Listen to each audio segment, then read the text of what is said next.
Tengan ustedes muy, pero muy buenas noches. Bienvenidos a esta nueva edición de La Nueva República.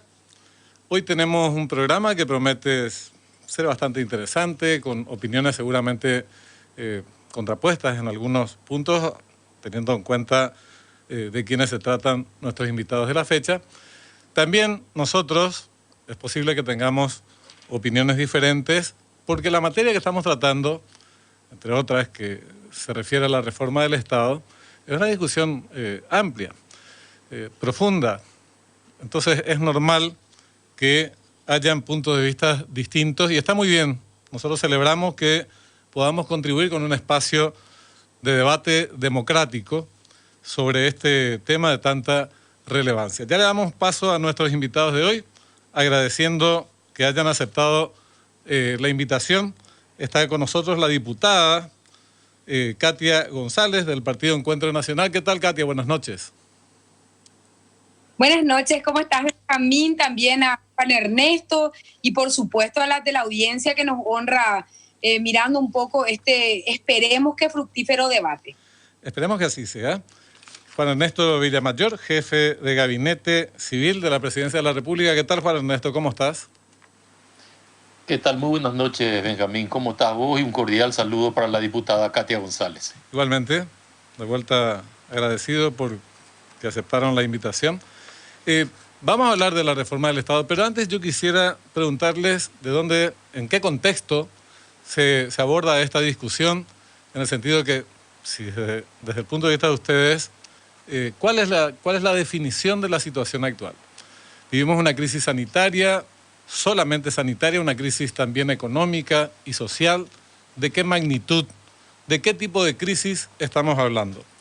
Yo sé que primero son las damas, pero quisiera arrancar por Juan Ernesto para conocer su opinión y desde el punto de vista del Ejecutivo y a partir de ahí iniciar la discusión. ¿Cómo ves la cosa, Juan Ernesto? A ver, las crisis son provocadas por dos tipos de factores. Un factor externo o un factor interno. Cualquiera de los dos puede determinar la existencia de una crisis y la crisis nos obliga a dar una respuesta. Esto arranca con algo impensado. Esta pandemia era algo que no tenía previsto nadie en el mundo. Tal es así que el volumen de respuestas que se fue dando fue variando con el transcurso de los días y al día de hoy, la Organización Mundial de la Salud dice que sería extraño que una persona contagiada asintomática pueda contagiar a un tercero. Es decir, nos faltan fundamentos científicos de cara a la enfermedad y por eso la gente va variando. No tenemos una vacuna, no tenemos un tratamiento convalidado y la única respuesta eficiente que tenemos tiene más de 500 años, que es el sistema de aislamiento. Esto produce una crisis del punto de vista económico-financiero y una crisis en el área salud. Y nos obliga a dar respuestas nuevas y muestra debilidades que naturalmente existen. Ahora tenemos que ser absolutamente sinceros y honestos en determinar qué es lo que nos sirve del modelo que tenemos y qué es lo que no nos sirve, para poder, a través de una política de reforma, sustituir lo que no nos sirve. Tenemos que imaginarnos dónde queremos vernos. ¿Cuál es el modelo de país de atención o de servicio que queremos tomar para la República del Paraguay? Y tenemos que ver con qué herramienta contamos para poder aplicarlo, con qué fuente de financiamiento contamos y con qué aliados políticos contamos para llevar adelante este proceso. Hablar de reforma es muy fácil, pero como señalabas adecuadamente al principio, cuando empecemos a discutir cuál es el modelo a ser aplicado, cuál es la naturaleza de la institución que vamos a aplicar, qué es lo que vamos a dejar de hacer, allí ya los acuerdos van a ser mucho más pequeños y los acuerdos políticos también se van a ir raleando. Pero bueno, todos los procesos de reforma tienen esta característica y tenemos que encararlos. Ahora, Juan Ernesto, antes de pasarle la palabra a Katia, ¿cuál es la magnitud de la crisis? Te pregunto, insisto con esta cuestión, porque hoy lo escuchaba al presidente y en general escucho a funcionarios del gobierno, a la ministra de Industria, y no es que tengan una visión negacionista de la crisis, porque es una obviedad que estamos en una situación de emergencia, se aprobó una ley, etcétera, etcétera. Pero acerca de la magnitud sí me quedan muchas dudas de cómo dimensiona el Poder Ejecutivo, porque le escuchamos hablar del presidente, no menciona, pareciera que la palabra crisis es una mala palabra, que no hay que usar. Entonces se habla, inclusive decía, se están cumpliendo las promesas electorales y compañía. ¿Cómo ve el Ejecutivo? ¿Cuál es el grado de crisis al que nos enfrentamos? ¿Cuál es la realidad y los peligros potenciales en el corto y mediano plazo? Los hechos son graves. Haber paralizado un país durante 70 días es un hecho grave. No nos podemos quejar de eso, no podemos minimizar ese extremo. Y eso tiene un impacto económico. Debemos reconocer que el comportamiento del área salud en general, el impacto en el área salud de la población respecto, si tomamos comparando, es decir, Paraguay, toda la región, tenemos que reconocer que tuvimos uno de los mejores resultados, si no el mejor resultado en la región. Y todos los analistas internacionales nos dicen que Paraguay va a sufrir menos el impacto económico. No hay nadie que no vaya a sufrir estos impactos. De modo tal que yo tampoco puedo hacer de esto una isla y decir el único que tiene problemas es Paraguay. Acá tenemos problemas todos. Y esto sirve solo para ejemplificar, porque tampoco es una carrera del área salud. Tenemos que salir todos juntos de este problema. Si Brasil no resuelve su problema, si Argentina no resuelve el suyo, si nosotros no resolvemos el nuestro, no podemos abrir las fronteras para volver al estilo de vida al cual queremos volver. Entonces, esta complicación existe, pero hay que reconocer dentro de la complicación que Paraguay no lo ha hecho nada mal.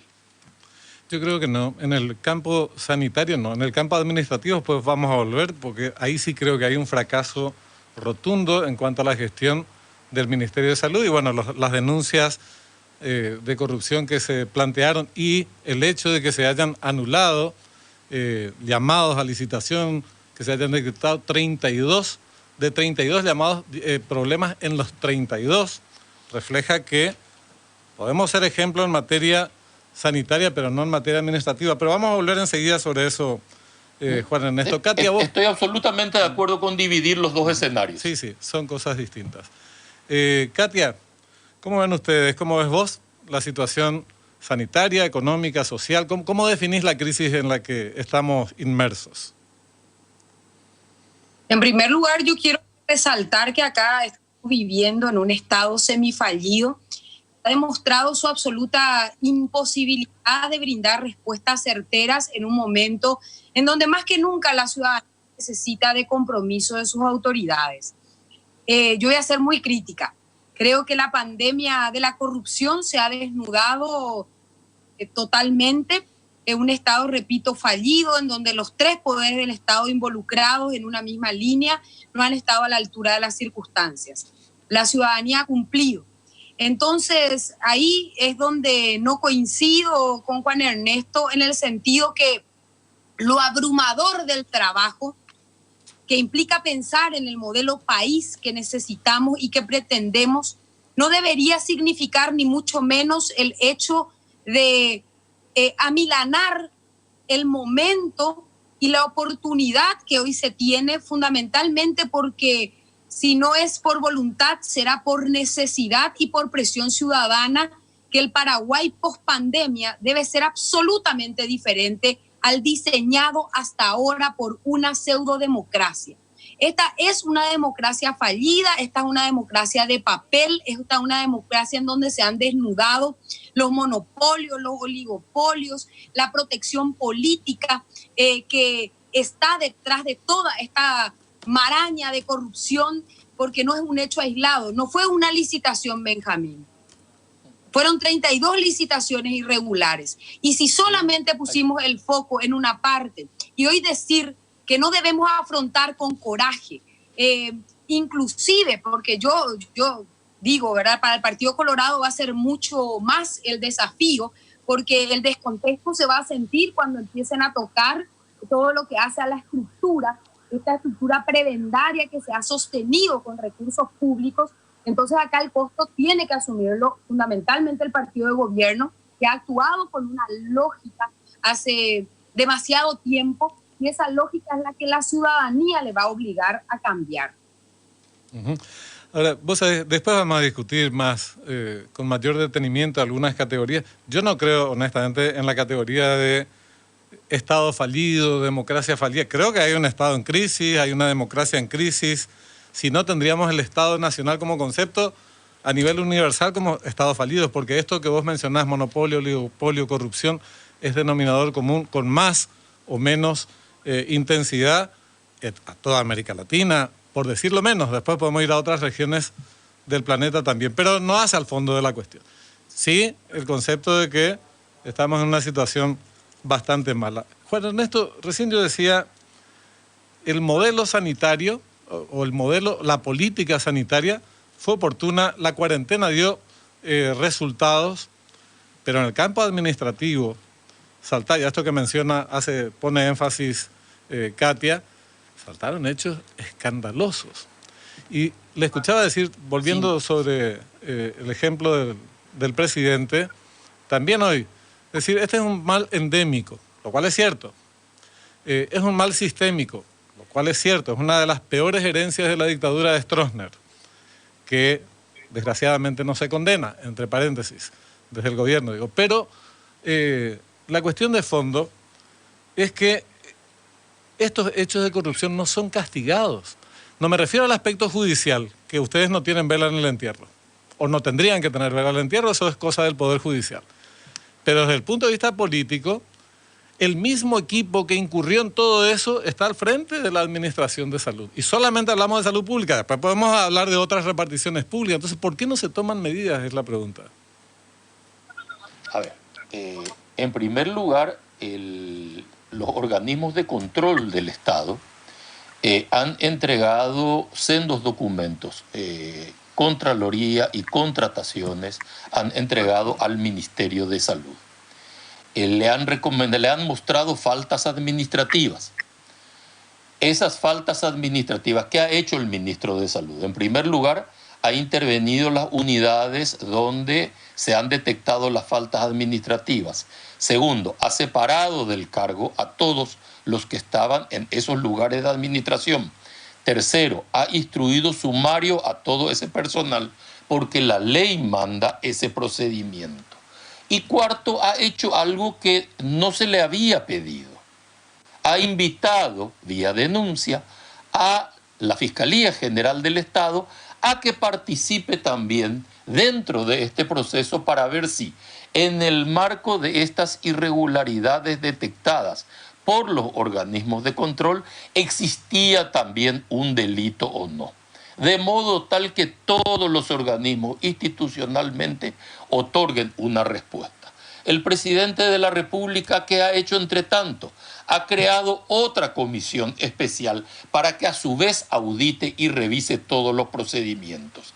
Y es esta última comisión, la creada por el presidente de la República, la que ha hecho aflorar la serie de irregularidades que se cometieron en todas las licitaciones o concursos de precios o convocatorias de parte del Ministerio de Salud.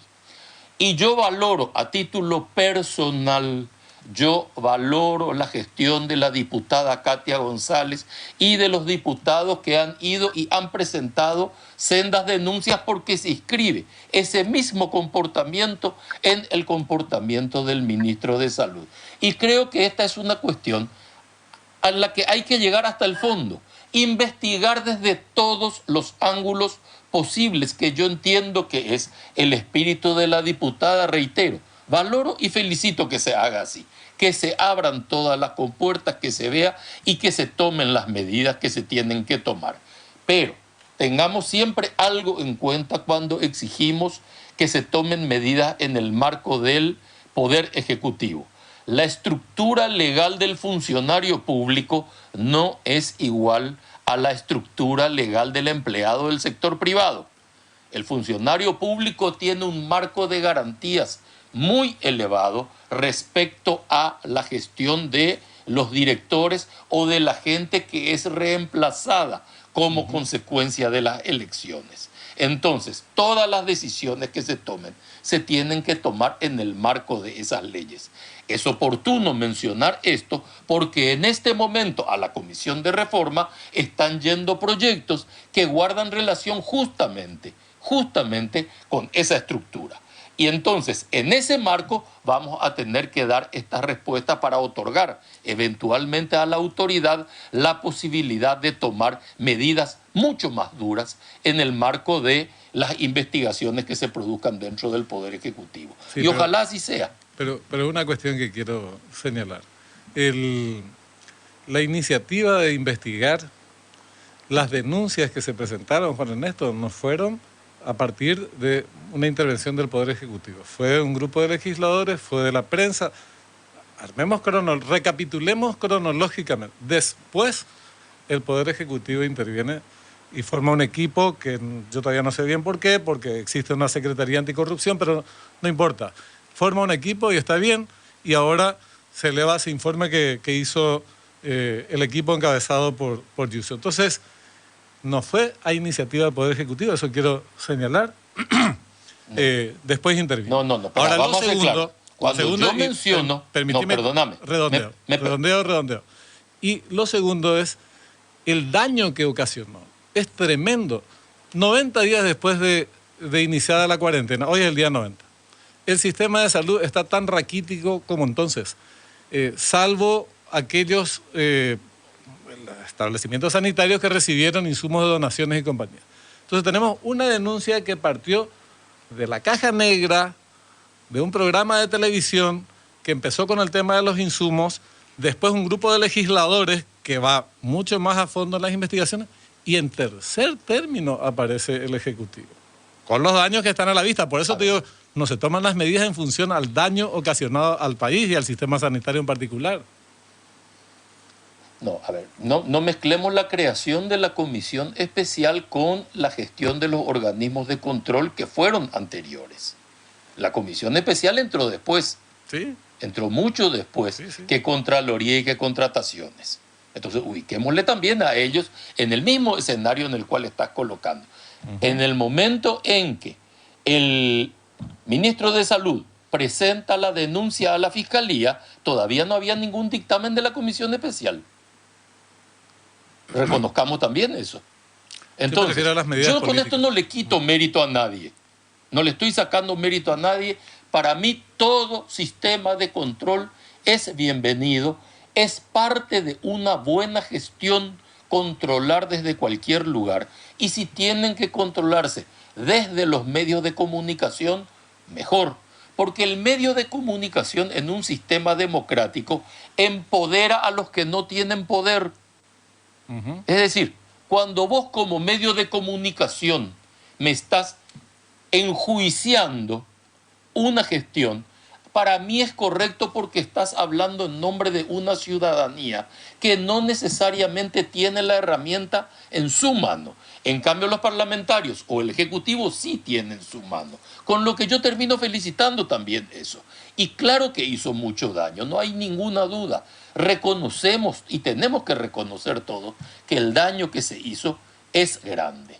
No hay ninguna duda de eso desde el punto de vista en sus mismas funciones, ese es el tema. O sea, todos los que los responsables del daño que nos causaron a todo el país, a los establecimientos ¿a quién nos estamos refiriendo? Mira, no tenemos todos los equipos, insumos, todo lo que tenía que provenir de China, de los 142 millones de dólares, 100 millones de la ley de emergencia destinados a salud, 42 millones de reprogramaciones presupuestarias, se ejecutó el 27%, y de ese 27% una gran cantidad de llamados, una gran parte, se anuló. Entonces tenemos que los recursos existentes no se aplicaron al sistema sanitario que se tenía que fortalecer. Ese era el fin por estas anomalías. Entonces, cuando hablamos de responsabilidades, hay que obrar en consecuencia y tomar alguna medida contra ellos, independientemente del proceso Estamos judicial que se tenga que desarrollar. Estamos totalmente de acuerdo. 100%. Tenéis razón, mas fica preso. Porque, No, estamos de acuerdo, pero no se toma. Es más, te vuelvo a decir, se tomaron las medidas, se intervinieron las unidades, se separó a la gente, se le hicieron los sumarios administrativos, se colocó a otras personas en esos cargos de responsabilidad. Se le cambió también al titular de Dinavisa. Solamente. Y Hugo, se sé hizo que la no sabemos denuncia por qué fiscal. antes cambiaron. Hugo, sé que sigue en la estructura del Ministerio de Salud. El director financiero es el que efectivamente se retiró. El director administrativo financiero, no sé cuál bien es el título. Pero después son los mismos protagonistas. Pero vamos a andar, no quiero dejarla solamente como observadora, Katia, en esta cuestión. Para cerrar este primer capítulo referido al tema del escándalo que saltó en el Ministerio de Salud y sus consecuencias o falta de consecuencias, Katia, ¿vos cómo ves? Yo veo con bastante tibieza la actuación del Poder Ejecutivo, y lo digo con todo respeto, salvando excepciones que confirman la regla. Se ha apelado a un discurso que trata de focalizar en temas en yo soy institucionalista y respeto el principio de igualdad. Y eso es peligroso, porque tomar decisiones de coraje y valentía, prevenir y anteponer el interés general por encima del interés particular de cualquier funcionario o de cualquier empresa, significa estar del lado correcto de la historia. Hoy el momento, la coyuntura demanda por parte de las autoridades de tener sentido de historia. Y en ese sentido advertimos que efectivamente, si bien hoy se cambia de discurso y se sube al barco de que yo también quería, la realidad es que las medidas tardaron en tomarse. Y vamos a remitirnos a la primera denuncia penal que se formula contra el titular de la DINAC, Melgarejo. En ese sentido, esa denuncia fue bochornosa, catastrófica, se ha cambiado al titular, se ha procesado, pero según lo que nos cuentan los compañeros de la DINAC, que siguen temerosos, el esquema continúa incólume.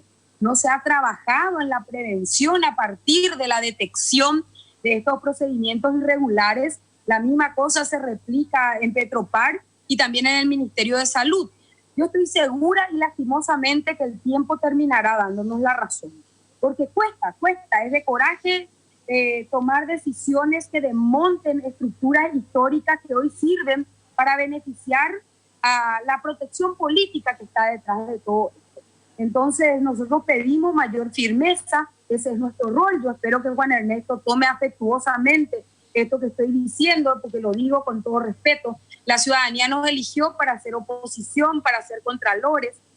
Hay que recordar que de parte del propio es un mensaje tan contradictorio, Benjamín y Juan Ernesto, el hecho de que diputados del movimiento del presidente de la República nos trataron de terroristas de Estado, nos trataban de boicoteadores, de figuretes, entonces representa una contradicción. O ustedes nos hablan luego y nos bajan una línea.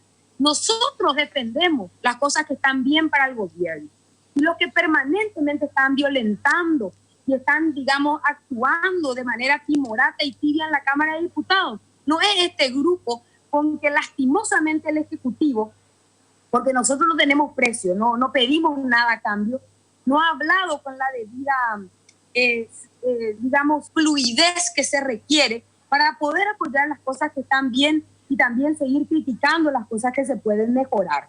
Ustedes están apostando a personas que realmente forman parte de un esquema, y si quieren tener éxito, tanto en la reforma o en la reestructuración, porque reforma le queda enorme a lo que estamos haciendo, deben empezar a entablar diálogos respetuosos con personas que desde nuestro espacio creo que podemos aportar y apoyar en un momento en donde se necesita inteligencia, donde se necesita ciencia, donde se necesita voluntad, donde se necesita sinergia colectiva con la sociedad, entre otras cosas. Yo les voy a pedir un par de minutos para ir a la pausa, pero antes, si uno de los dos, si Juan Ernesto quiere opinar también sobre esto que quiero señalar. Para mí sería, y la crítica va no solamente para el oficialismo, también para la oposición. Por ejemplo, el tema de la rendición de cuentas de los gastos de COVID hasta ahora no se han expuesto como rendición de cuentas propiamente. Se hizo un informe muy general, gastamos 100 millones aquí, 300 allá, pero no, eso no está muy lejos de ser una rendición de cuentas, y el 26 de mayo pasado venció el plazo establecido por la propia ley de emergencia, artículo 45 de la ley de emergencia promulgada el 26 de marzo pasado por el Ejecutivo, 26 o 27, no recuerdo bien. Entonces, no se le da mucha bola. Y en el caso del Ministerio de Salud Pública propiamente, el mismo equipo en líneas generales es el que continúa. De manera que yo de verdad quiero creer que existe una disposición política de avanzar en el sentido de empezar a cortarle las alas a la impunidad. Pero en términos prácticos, Juan Ernesto, no tenemos la información que es imprescindible para saber qué se está haciendo efectivamente con el dinero, con los 1.600 millones y otros tantos más de la reprogramación presupuestaria, por un lado. Y por otra parte, las medidas políticas, porque, te digo, a mí me decepcionó mucho cuando Mazzoleni empezó a justificar y a defender a sus altos funcionarios ratificándoles la confianza. ¿Cómo les va a ratificar la confianza a los que nos dejaron sin insumos en los hospitales, fruto de maniobras, no voy a decir dolosas, pero manejos administrativos altamente cuestionados por la Contraloría, por el equipo de Yucio, por los grupos, por los legisladores, en fin, y está en ámbitos de la Fiscalía, ¿me entendés? Tienen que haber mensajes, Juan Ernesto, tienen que haber. A ver, en primer lugar, respecto a la rendición de cuentas, vos sabés que hay una página incluso donde se carga por día la rendición de cuentas. Bueno, muy bien. Yo no sé qué más faltaría porque, de acuerdo a lo que acabas de decir, Benjamín, da la impresión que esos datos son insuficientes. Sí. Me gustaría saber cuál es el dato que falta. O sea, ¿qué más hace falta para que ese elemento sea una rendición de cuentas? Porque la nota que se envió al Parlamento contiene todos los datos. No. Y ahí se está cargando todos los días. Día a día se carga esto. No. En segundo lugar, así como te gustó el tema de colocar en tiempo en la intervención anterior, coloquemos también las cosas en tiempo. Sí. Yo no puedo juzgar la actitud de Mazzoleni después de la denuncia respecto a la misma actitud antes de la denuncia. O sea, cuando la frase que vos estás mencionando de Mazzoleni es antes de que todo el equipo le diga esto, antes de que los elementos de control entren a decirle, mire usted que acá hay una serie de irregularidades administrativas. Y de hecho es lo que le han dicho los organismos de control. Acá tiene usted este volumen de irregularidades administrativas. Es él el que hace la denuncia a Fiscalía diciendo, vengan y vean si también hay delito. Con lo que él está yendo más allá. De modo tal que si él va a decir, por un lado, no, yo tengo la más absoluta confianza y la ratifico, no tiene sentido que haga esta denuncia. Pero los mantiene, o sea, en los hechos él contradice eso. Sí, pero los mantiene. También en el tiempo esas cosas. Ahora, puede ser que no te haya gustado la frase, yo puedo estar de acuerdo con eso. Pero yo no le condeno a Mazzoleni por eso, en absoluto. Yo no soy juez. Creo que ha hecho una estupenda gestión del punto de vista de la salud. Y respecto a lo que decía antes la diputada Katia González, que se queda absolutamente tranquila, ella sabe muy bien que yo hago votos de respeto y de afecto respecto a su persona y respecto a todos los parlamentarios en forma permanente. Ella sabe que a mí no... las posturas que cada uno toma son posturas legítimas, son posturas políticas y tienen su fundamento en la convicción de cada uno. Y de cara a la reforma también vamos a tener el problema de las distintas convicciones. Mira que hay gente que va a querer agrandar el Estado, mientras otros van a querer achicarlo. Privatizar. Ese es el resultado de la convicción de cada uno. Sin duda. Enseguida vamos a subir la mira de la discusión, vamos a entrar en ese tema en particular. Les pido un minutito, vamos a la pausa, enseguida volvemos, ¿sí?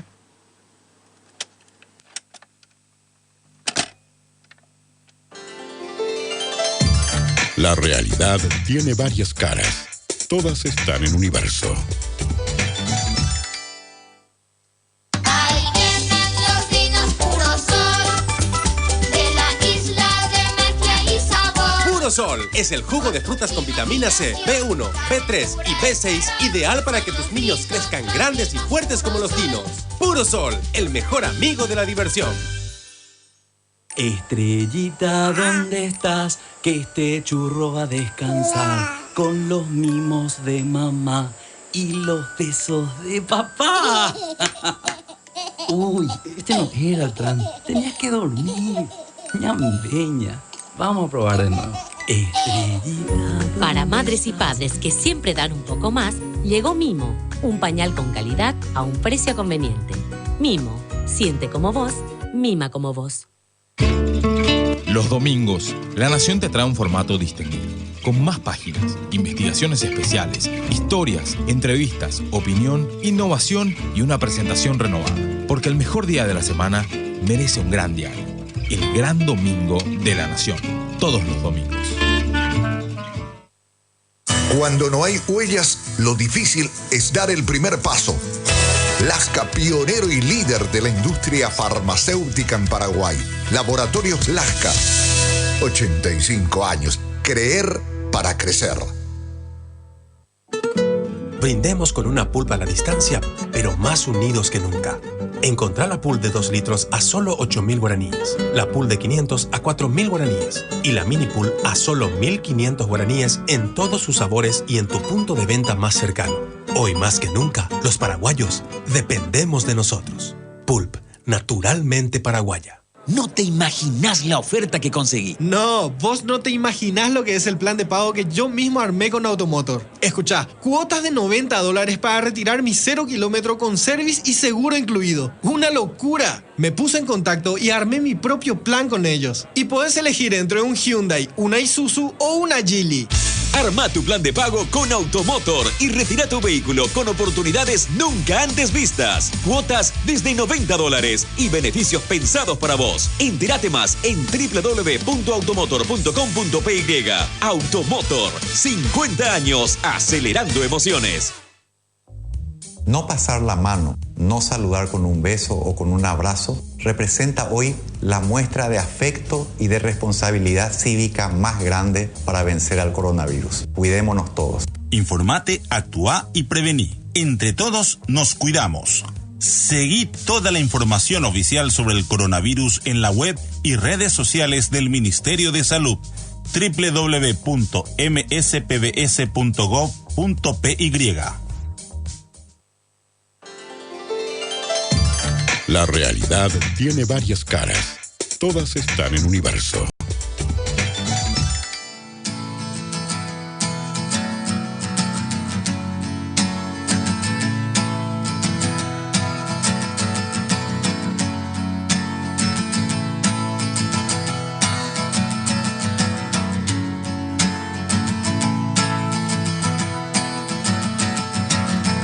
Today is gonna be the day that they're gonna throw it back to you. By now you should have somehow realized. Estamos de vuelta con nuestros invitados de hoy, la diputada Katia González, el jefe de gabinete, Juan Ernesto Villamayor, debatiendo sobre la situación del país. A propósito, hoy el Banco Mundial dio a conocer un informe realmente preocupante. Pronostica, vaticina para el 2020 como el año en el que se va a producir la mayor recesión en 80 años, en los últimos 80 años. Habla de una caída, una contracción de la economía mundial del orden del 5.2%. América Latina, menos 7.2%. Brasil, nuestro vecino, 8%. Argentina, 7.3%. Esas son las caídas en este contexto. Por eso yo al arrancar el programa les preguntaba sobre cómo dimensionaban la crisis, cuál es la magnitud de la crisis que nuestro país ya tiene como secuela. 145.000 suspensiones de contratos, solamente 35.000 contratos de trabajo se reanudaron, 25%. Después tenés otros datos que te indican la gravedad de la situación. Putuvo 1 millón de personas. Y en el segundo pago 500.000. O sea que hay 500.000 personas que están recibiendo asistencia porque no tienen trabajo en el sector informal. Más los 110.000 que están en el sector formal, ya estamos hablando de una cantidad extraordinaria de personas que están en la calle. Entonces, en este contexto es que hay que hacer esta discusión. Yo les propongo, para entrar, conocer algunas opiniones, porque no es mucho el tiempo del que disponemos, sobre el tema de la reforma del Estado, sobre el tema del Estado propiamente. Hace unos días, unas semanas en realidad, el expresidente uruguayo, así como citamos como fuente del Banco Mundial, también tenemos otros protagonistas, obviamente, que intervienen en la realidad, Mujica, hacía mención al tema del Estado. Yo quiero que escuchen lo que él señalaba al respecto y después nos brinden su opinión, la opinión de ustedes, a ver qué dice. Muchos años criticando el Estado, porque por un lado hubo modelos estatistas tipo soviéticos que creyeron que lo resolvían todo con el Estado. Y la otra cara, surgieron los ultra recontra liberales, que en el fondo no son liberales, porque se abrazan a cualquier dictadura, que creen que el Estado tiene que poco menos que reducirse a una cosa mínima. Y cuando las papas quemaron, como ahora, todo el mundo recurre al Estado, que me den, que tome disciplina, que esto, que el otro. Muchos... Bueno, en realidad ha sido un poco más, porque después dice, la lucha es por tener lo mejor dentro del Estado. Lo que plantea Mujica es ni volver al Estado, ni reflotar modelos estatales como el soviético, el yugoslavo y compañía, pero tampoco reivindicar el Estado ultraliberal que se desentiende de las necesidades de los pueblos. Y tener un Estado en donde estén los mejores. ¿Ustedes qué piensan al respecto? ¿Por quién empezamos? A ver, adelante, Juan Ernesto. Bueno, en primer lugar, veamos. Subimos un poco el volumen. Acá se ha planteado, y se plantea algo, y yo puedo coincidir con Mujica en eso, puedo coincidir, en el sentido de que la sociedad esperó una respuesta y la respuesta tenía que venir del Estado. El sector privado solo no iba a resolver esto. De hecho, hoy incluso el Estado tiene que asumir la responsabilidad de los créditos garantizándolos hasta un altísimo porcentaje para poder poner nuevamente en marcha o tratar de contener de algún modo el daño que se va a producir en la economía como consecuencia de la pandemia. Una pandemia que no es responsabilidad de nadie, pero que allí está instalada. Lo primero que se plantea es un abuso por parte del funcionariado público de cara al debate. Se nos pide que tengamos personal muy eficiente, pero que se le pague poco. Y yo creo que acá hay que encontrar un punto de equilibrio suficientemente razonable para permitir que los mecanismos de selección de ese personal conduzcan a ese personal realmente eficiente, a ese personal capacitado, que esté en condiciones de mover el aparato del Estado para dar la respuesta de calidad y en el momento oportuno que precisa la ciudadanía. De hecho, si nosotros vamos al área de seguridad, necesitamos mucho más personal que el que tenemos. El número mínimo de policías tiene que estar en el orden de los 60.000 para tener una policía similar a la de Uruguay. Necesitamos 60.000 hombres. Sí. Y estamos en 25.000. Entonces, con 25.000 no se pueden prestar los servicios de seguridad como reclama la gente. Necesitamos más personal de blanco, no hay duda de eso. Y hacen falta más maestros, tampoco hay duda de eso. Entonces, si nosotros estamos pensando en términos de cuánto realmente vamos a afectar el volumen de personal, el cálculo debemos hacerlo por el impacto del volumen de personal respecto al Producto Interno. No solo hablar de cantidades o de recortes desde las cantidades, porque eso quiere decir poco. Y al fin de la jornada, al recortar de ese modo, lo que podemos estar haciendo es dejar a la ciudadanía sin la respuesta que nos va a pedir mañana. Es decir, el tema del personal es un tema delicado que guarda relación fundamentalmente con lo que estábamos diciendo al principio. ¿A qué me quiero parecer? Una vez que yo sepa a qué me quiero parecer, cuáles son las instituciones que tengo que desarrollar para obtener ese parecido, es cuando voy a poder definir el tema del personal. Pero hoy el tema del personal parece ser la discusión acuciante, o que la gran reforma se agotaría en esta estructura de personal, en saber si va a haber más cantidad de funcionarios o menos. Y acá efectivamente, y coincido nuevamente con Mujica en eso, la respuesta en todo el mundo vino de la mano de los aparatos estatales. Y todo el mundo tiene el problema que señala el Banco Mundial. No lo tiene Paraguay, no lo tiene Brasil, no lo tiene Argentina, lo tiene el planeta. No, sin duda. Ahora, el tema seguridad, educación y salud no está, por lo menos en lo que se conoce del proyecto del Ejecutivo.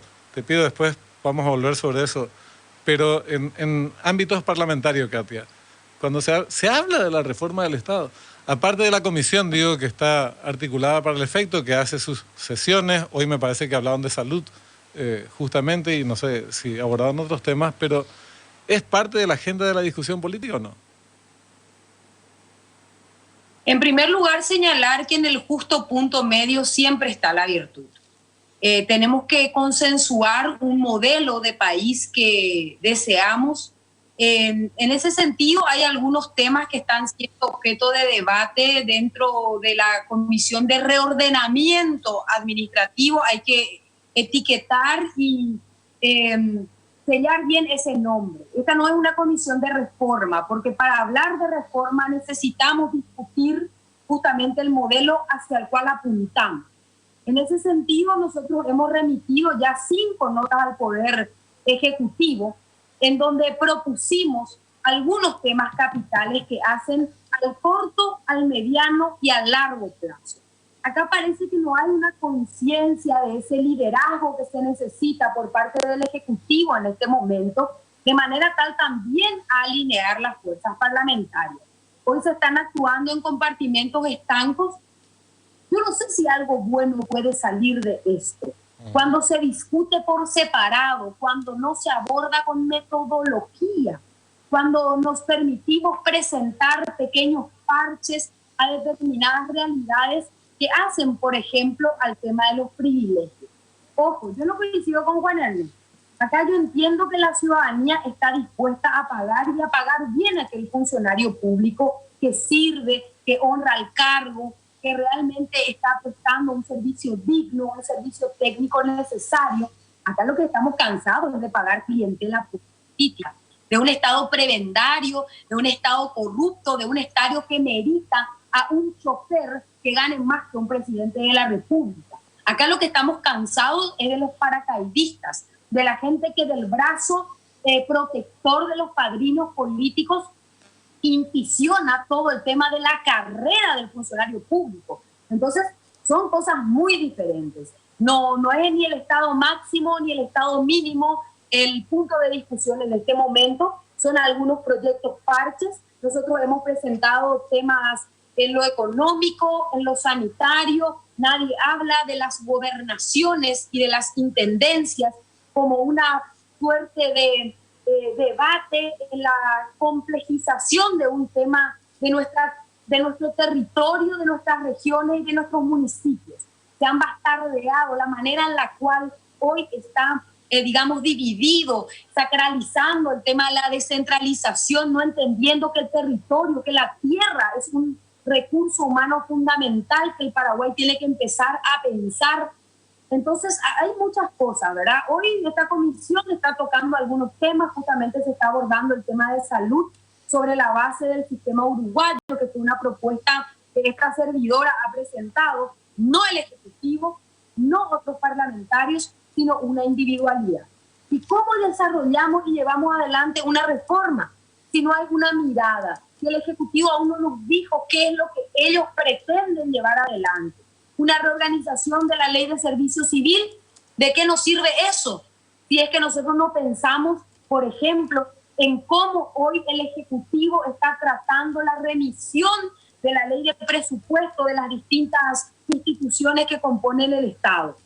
Cuando escuchamos a los ministros, parece que ellos no tienen una línea que se les haya bajado realmente, en donde se den señales claras de que acá se va a apuntar efectivamente a potenciar ese servicio público. No podemos seguir, acá hay que sentarle a toda la familia paraguaya y decirle que no podemos seguir tolerando que de cada 100 guaraníes que recauda el Estado, 94 guaraníes vayan a parar a gastos rígidos.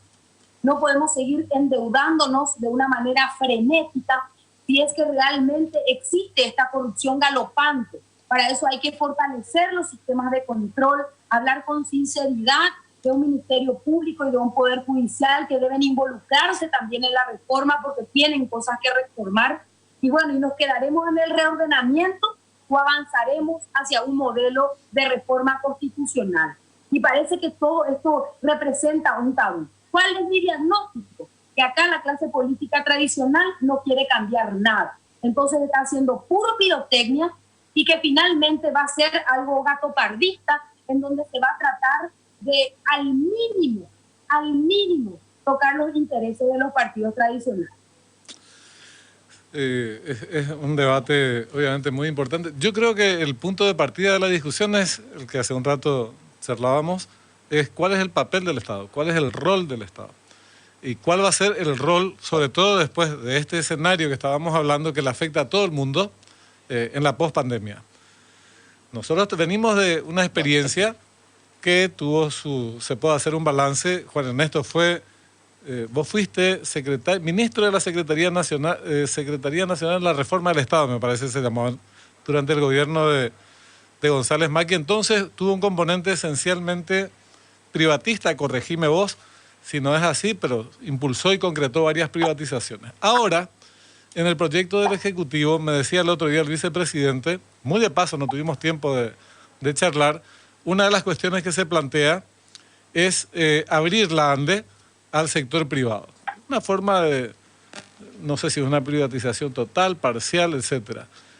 Cuando hablo hoy, el espíritu del Ejecutivo es el mismo, es, digamos, siguiendo aquel modelo de la reforma del Estado tal cual se hablaba en los años, a comienzos del 2000. Hola, no sé, ahora se me fue del nuevo siglo o tiene un nuevo componente. Seguramente vos me estás escuchando. Ahora se me fue completamente la señal. ¿No estás escuchando, verdad? Fíjate un poco porque Juan Ernesto no nos está escuchando a nosotros.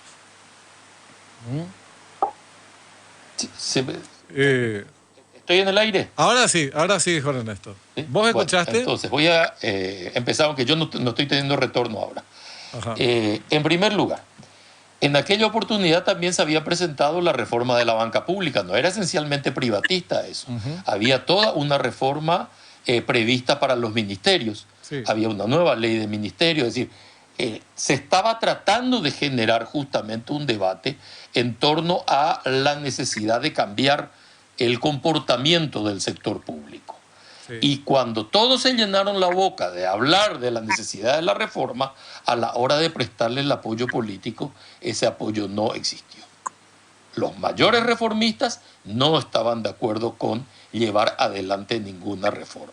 Hoy es posible que, a la vista de la crisis que produce la pandemia en el mundo, se den las condiciones para ir adelante con un proceso de reforma.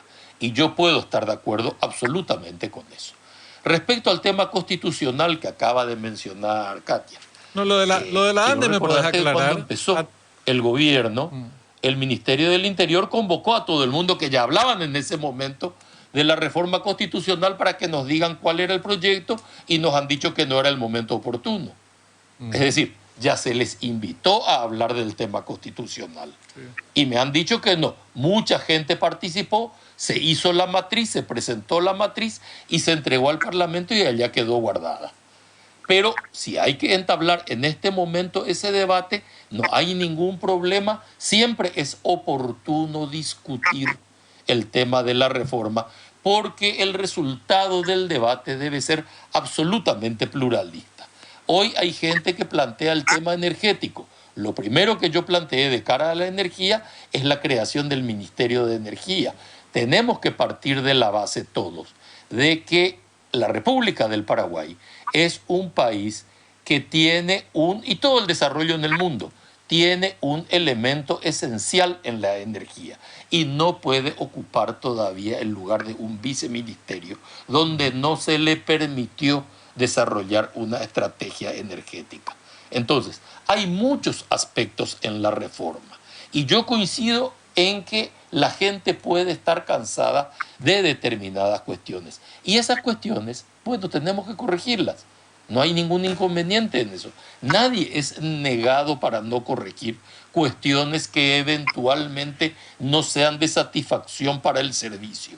Pero tenemos que tener en cuenta, cuando hablamos de la ecuación de gastos rígidos que acaba de mencionar, la gente no quiere tener más ese impacto de gastos rígidos. Lo único que podemos agregar es una cosa. Mira que el gasto rígido sigue siendo rígido. Entonces, ¿cómo disminuye el impacto del gasto rígido? ¿Aumentando la recaudación? ¿Es esa la fórmula? Porque el gasto rígido no se achica solo y es rígido. Es rígido porque está compuesto de elementos que no están al alcance de la administración alterar y dentro de cuya conformación han participado todos los poderes del Estado. Ha participado el Ejecutivo históricamente y ha participado el Parlamento históricamente. Estos presupuestos que condujeron a esta situación de gasto rígido han tenido siempre la aprobación parlamentaria. Entonces, veamos qué tenemos que modificar, pero no veamos que hay un culpable allá, sin darnos cuenta que todas las instancias han participado en crear estas condiciones. Respecto al tema de la Corte, claro que hay cosas que se deben mejorar también, y se está trabajando en eso. Quizás como pocas veces en la historia, hubo un proceso de renovación de miembros de la Corte que ha sido prácticamente inobjetado y que no es objetable, que los motivos de la objeción, el último que apareció, más guarda relación con yo quisiera que sea otro el candidato. ¿Verdad? Entonces, se ha hecho un trabajo. Cuando nosotros decimos, defendemos la institucionalidad y sostenemos eso como discurso básico, es porque la emergencia puede tener la virtud, como cuando se plantearon las leyes en el New Deal, pueden tener la virtud de sacar normas de emergencia, pero no alteran los mecanismos constitucionales. Las emergencias no cambian la Constitución. Los roles constitucionales se tienen que cumplir igual y se debe respetar la estructura constitucional. Y una mejor respuesta frente a cualquier situación de crisis para la ciudadanía viene del ejercicio de las instituciones, respetándonos todos en el ejercicio institucional y haciéndole cumplir a cada poder del Estado y a cada órgano extrapoder el rol que debe cumplir. Nadie tiene derecho a asumir toda la carga o toda la fuerza pública para sí con el pretexto de la existencia de una emergencia, porque estoy seguro que estaremos rompiendo algo que cuesta mucho recomponer, que es precisamente la marcha institucional. Yo creo en el fortalecimiento institucional. Sin duda, eso es compartido. Ahora, Juan Ernesto y Katia, un minutito para redondear. Es imprescindible que ustedes le cuenten a la sociedad, miren, estos son los 5 puntos fundamentales, o esta es la agenda de discusión con 150 temas, los que fueren, pero que se ordene el debate, pues si no, no sabe nadie cuáles van a ser efectivamente, cuáles son las prioridades del Ejecutivo o la de los distintos componentes del Congreso. De alguna forma hay que organizar este debate si no queremos que sea, como decía Katia, dicen otros legisladores y políticos, no sean simples parches o una cuestión que no tenga finalmente ningún andamiento. Juan Ernesto recordaba, esta discusión empezó en agosto del 2018. El presidente recorrió varios partidos, planteó la reforma constitucional que después se redujo a una reforma electoral, a un aspecto de la cuestión electoral. Entonces, ahora es un imperativo del momento, sería muy prudente que nos cuenten de manera más ordenada cómo podemos avanzar en esta discusión, Katia. Sí, efectivamente. Sí, no, acá hay que hablar sin lugar a dudas de reordenamiento y no de reforma. No se está generando el debate para realmente hacer una reforma profunda. Sí podemos hablar de una reestructuración, que es lo que aparentemente está apuntando el Ejecutivo. Hay que ser absolutamente honestos intelectualmente con la ciudadanía. Acá reforma no va a haber. Lo que va a haber es una reestructuración de la administración pública que incluye varios ejes. El eje de salud, el eje de servicio público, probablemente se toquen algunas que otras leyes que hacen al presupuesto, por ejemplo, o a la manera en la cual se enfoca el presupuesto. Y bueno, más nada. Seguramente que 2 o 3 leyes más del Poder Judicial que se puedan aprobar, pero eso es lo que seguramente se va a lograr, porque no hay una hoja de ruta diferente. Entonces, lo que mi olfato político me permite determinar es que en los próximos meses se discutirán algunas que otras leyes y que tenemos que ser honestos con la ciudadanía. Acá la palabra reforma le queda absolutamente grande a lo que se está realizando hoy, tanto a nivel parlamentario como a nivel del Ejecutivo. Katia, te agradezco mucho por haber aceptado la invitación, muy amable. Gracias, Juan Ernesto, muchas gracias. ¿Me permitís concluir? Dame 30 segundos, por favor. 28. En primer lugar, porque la prioridad todavía no me dejaste decirla a mí. Nosotros tenemos una situación grave. Nosotros vamos a enfrentar la pospandemia con un problema económico. Nuestra prioridad está en la solución de ese problema. Nosotros tenemos que trabajar para solucionar el problema de la gente con carácter absolutamente prioritario. Esta es la prioridad. Después vamos a trabajar naturalmente o concomitantemente con lo otro. Pero si vos me decís a mí, hoy, ¿cuál es el problema? ¿Cuál es tu prioridad? Te digo que mi prioridad 1 es atender el problema de la gente. Y el problema de la gente pasa por esta crisis económica, lo que vos estabas mencionando. La gente que ha quedado con suspensión en puestos laborales, cómo va a quedar la industria, cómo va a quedar el comercio, qué impacto esto va a tener en el próximo año, en lo que queda de este año y el próximo año. La prioridad es salir de este estado. Después vamos a ir, o en forma concomitante, tratando todo lo que guarda relación con el proceso de reforma. Pero yo no puedo abandonar, cuando miro la prioridad, no puedo abandonar el problema grave económico del país, donde el mundo está yendo a una crisis importante. Vos estabas mencionando, creo que en los últimos 80 años, esta es la más grande. Lo que no es posible es abandonar esa crisis para que sentarnos solamente con el problema del dibujo del aparato estatal. Sin dudas. Bueno, les agradezco, muy amables, vamos a seguir hablando. Nosotros nos despedimos. Hasta la próxima semana. Vamos a seguir con más debates sobre los desafíos que tenemos por delante. Muchas gracias por habernos acompañado hasta ahorita. Hasta la próxima.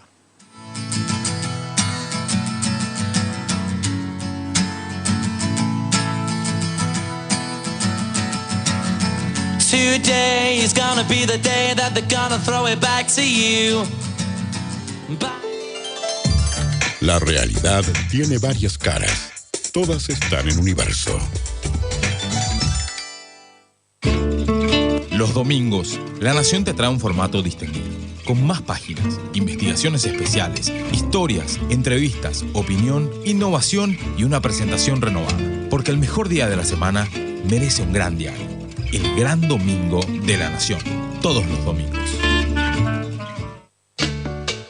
Compañía Comercial del Paraguay, su proveedor de materiales eléctricos desde 1933.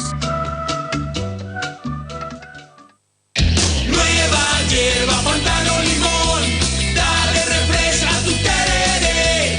Hierba mate, Intega, Pantano, limón. La nueva yerba mate Pantano Limón combina las propiedades naturales del cedrón capiní, cocú, yerba lucero, menta piperita y un refrescante toque de limón. Nueva hierba, Pantano, limón, dale refresca a tu tereré. Hierba mate, Intega, Pantano, limón. Nueva yerba mate Indega Pantano Limón. Hacele un refresh a tu tereré. Pantano Limón. Compañía Comercial del Paraguay, tu proveedor de materiales eléctricos desde 1933. Asunción, Capiatá, Roque Alonso, Ciudad del Este y Encarnación. CCP, Compañía Comercial del Paraguay. BTM, la marca de todos los deportistas, tobilleras, rodilleras, cinchas, rotulianas, representa y distribuye Sieguen Sociedad Anónima, Don Bosco 1063, teléfono 425-696 y en las mejores farmacias del país. ¿Te anda fallando la memoria? No te preocupes, llegó Gran Agar, un potente antioxidante que mejora la memoria y evita el envejecimiento precoz. Conoce más acerca de este innovador producto ingresando al www.evodia.com.py. La vida está hecha de recuerdos, claro. Protégelos con Gran Agar. Disfruta del mate en casa con Yerba Mate Indega, que tiene para vos estas deliciosas opciones: manzanilla y anís estrellado, siempre vive, cuña guapa con jengibre y té verde, edición limitada. Y aunque hoy la guampa y la bombilla no se puedan compartir, te invitamos a compartir la responsabilidad de cuidarnos entre todos y que nos una el inconfundible sabor de Yerba Mate Indega, el sabor que dura más.